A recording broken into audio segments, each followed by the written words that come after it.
Hello and welcome to the sixth part of the Hollow Knight 90% Let's Play tutorial. Last time we finished up City of Tears with Rafter Skip, with Watcher Knights, and then heading towards King Station buying Lantern. Today, not much to do, we will just be covering Peak, very movement heavy, and really nothing much else. No, not a lot of tricks or anything. And yeah, just start the split by going to the stack, going one down to Crossroads, where we'll get to one of the most favorite rooms of every any percent runner, woohoo, Infected Vengefly room. You will see why. So I will just try to show the way that it's the fastest to go through there. In itself you want to land up onto the platform, not on the wall, but you it is possible to get through the hit list, we'll get to that later, but it's just jump on the ceiling, on the wall, then dash at this orange blob, and then just go up there with, once again, so jump, we poke with the Vengefly or the tick, jump at that blob, get sadly hit there. Here you see me try to go around by to not get hit, but sadly I still got hit. But yeah, we pogo, we dash, we get onto that wall. I mostly try to lure the Vengefly to the left, so I can go the right without any problems. But it does not always work. Sometimes it works, but does not always. Also, the dash you want to do there should be neutral as far as I recall. So try to keep that in mind. And if you don't want to do that, just improvise the room a bit, just go left, dash to the right, and then climb. But you most likely will get hit in this room at the beginning when you're starting out, and even if you later, you will always get hit. Like, getting through the hit list is not guaranteed. So let's do this one last time. Just pogo, dash at the blob, get hit on that stupid Vengefly. Once again, this time noticed early enough that I can go right. If you need soul, you can hit those. You can heal in this room. I would recommend to do it at the bell after unlocking the bell. Otherwise, do the quick bell, just look down and you can go through, heal if you need to, but nothing much to do here. Here just dash over the Glimback. You can poke its back and dash again, but you don't need to. Or sometimes it will be a bit closer to the left, so there we have the poke and then dash. And next, sometimes it will be a bit closer to the left, so instead of dropping onto the floor, you can just poke it and dash over it then.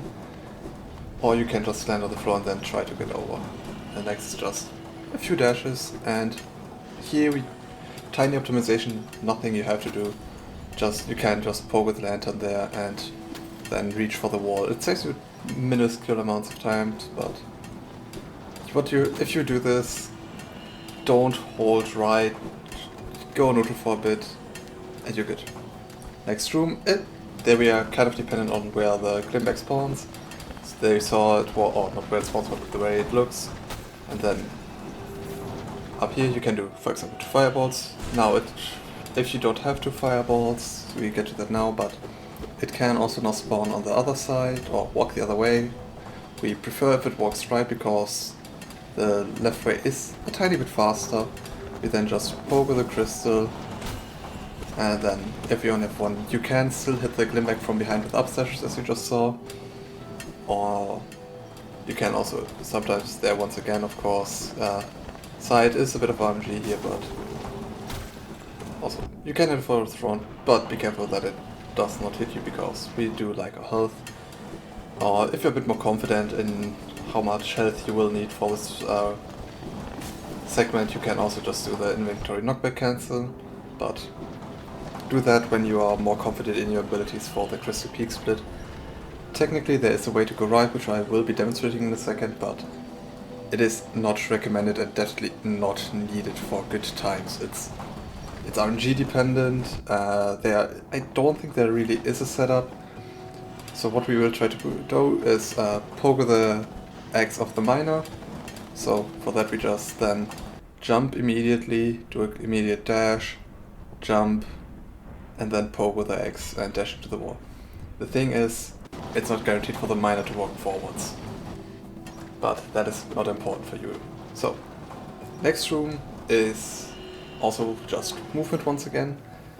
Needs a bit of getting used to, so let's go through it once with no real explanation, just watch for a bit. And see, it looks simple enough, but it is something you have to practice, because I of course have done this room a few, probably 100 times now, and know my way around it. So what you just want to do is, well, in this room, the way I'm currently doing it, you may, depending on how fast you go through it, should not get hit, but it's possible. But what do we do? So we just start with the dash and then do 3 jumps, or 2 jumps there and jump on the platform. We poke with the barrel, land quickly there, go up, try not to get hit, don't do any unnecessary dashes, then don't jump into that, not worth it. Let's do this one last time.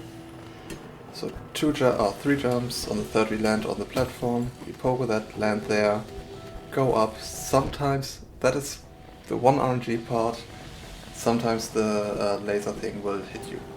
Now, next room also has 2 ways of doing it. I recommend the first one, so we just go the left way, we pogo and then we just dash and wait for that laser, because no, we don't want to get hit. Let's do this one more time. So we just jump immediately, we pogo. If you're too slow, you could get hit by the laser. There you saw me trying to squeeze in between the laser and the jump, but it is risky, you will most likely get hit there.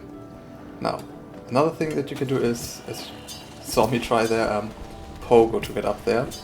It is definitely faster, but you most likely will get hit, so as soon as we land, we do a jump, neutral dash, pogo, and the hit will put you onto the wall, and then you can just wall jump up. There's a way of doing that damages, but it's a bit more precise, so going over that, I still recommend to do the way I'm showing now once again. So, not this way, sorry. But showing once again, it's just neutral up, neutral dash, a pogo, and you're done.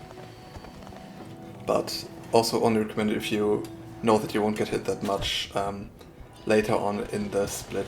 There's not much more to the split later, there will be one part after that, but let's go over what I do recommend at the beginning at the first time. So they saw don't enter this room facing left, because it throws off the cycle. Then Sean will be in your way and you are likely to get hit at Sean. But the way you want to do is just jump immediately up, pogo, and then you're done. Quickly wait for that laser thing to pass you and this room is done. Then out of there it's now getting to another tiny optimization. It's just a wall jump that we do.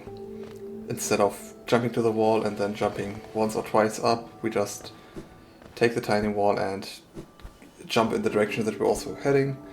The jump can be a bit precise at the beginning, but you will get the hang of it pretty easily, in my opinion. And if you don't get it, you can just jump on the right wall as well. Like I said, these tiny optimizations for later when you try to improve and don't want to do extensive practice. You could inventory drop or dream drop here, you don't need to.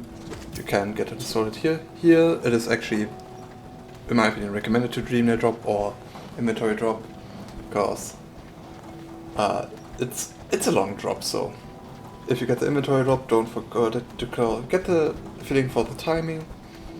And here the dream drop is actually very good for the specific reason it ends at the exact time.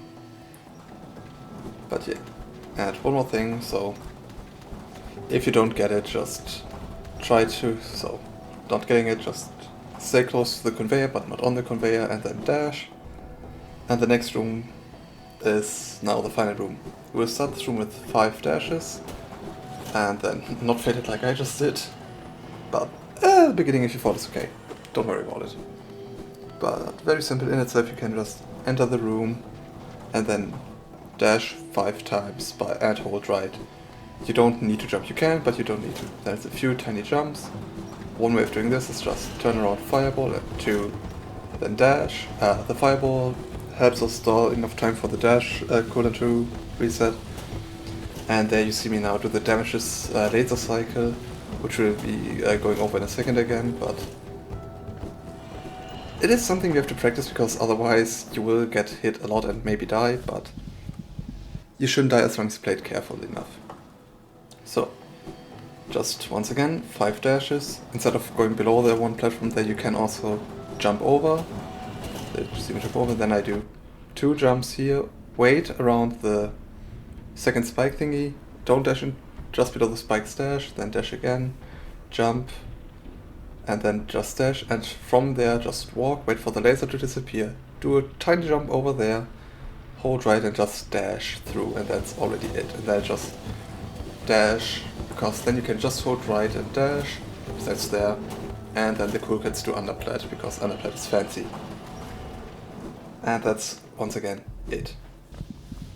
There's also a way with a damage cycle, where you damage tank. It is a bit faster, but once again, I recommend to do that when you're a bit more confident in your